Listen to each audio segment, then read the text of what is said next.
নমস্কাৰ। বেদিক এষ্ট্ৰলজি আছামৰ সকলো বন্ধু বান্ধৱীলৈকে মোৰ আন্তৰিক অভিনন্দন জ্ঞাপন কৰিলোঁ।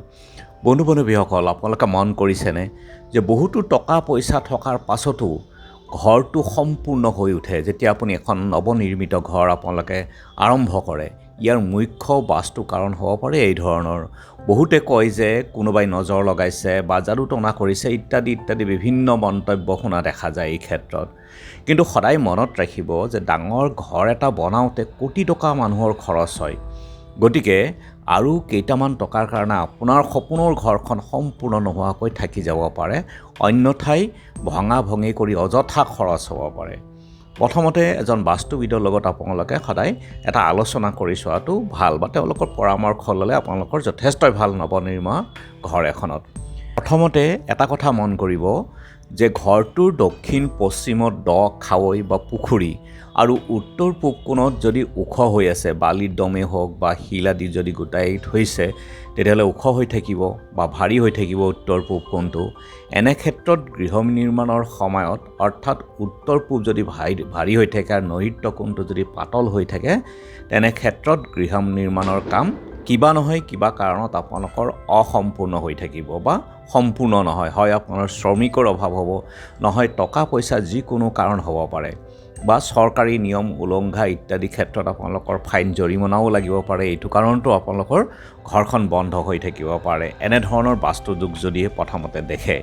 আৰু ঘৰখনৰ উত্তৰ পূব ফালৰ প্ৰিণ্ট বা যদি ৱালখন প্ৰথমতে আপোনালোকে বনায়, তেনেহ'লে উত্তৰ পূব কোণটো ভাৰী হ'ব আৰু ভাৰী হৈ যোৱাৰ ফলত বাস্তুদোষ উৎপন্ন হোৱাৰ কাৰণে আপোনালোকৰ কাম আধাতে ৰৈ যাব বা অসম্পূৰ্ণ হৈ থাকিব।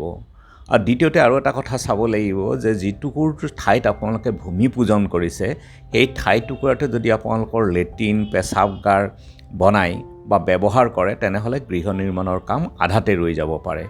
গতিকে ঘৰৰ নক্সা বনোৱাৰ সময়ত ভূমি পূজনৰ যিটুকুৰা ঠাই থাকে, সেই ঠাইটুকুৰা আপোনালোকে মাৰ্কিং কৰি ৰাখিব বা চিন এটা দি ৰাখিব, যাতে সেই ঠাইটুকুৰাত লেতেৰা আৱৰ্জনা ইত্যাদি টয়লেট আদি নবহায়।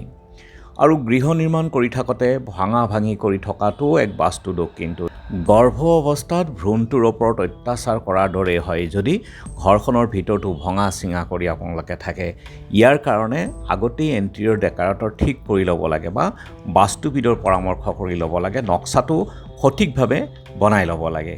আৰু গৃহ নিৰ্মাণৰ সময়ত মিস্ত্ৰী যোগালী শ্ৰমিকক যদি পাৰিশ্ৰমিক নিদিয়ে বা ইটা বালি দোকানত সময়মতে টকা পইচা দিয়া নহয় আৰু যন্ত্ৰ পাতি আমি যদি ভাড়াত আনি তাৰো যদি আমি পইচা দি নিদিওঁ বা ৰাখি থওঁ, ইও বাস্তুদোষৰ কাৰণ।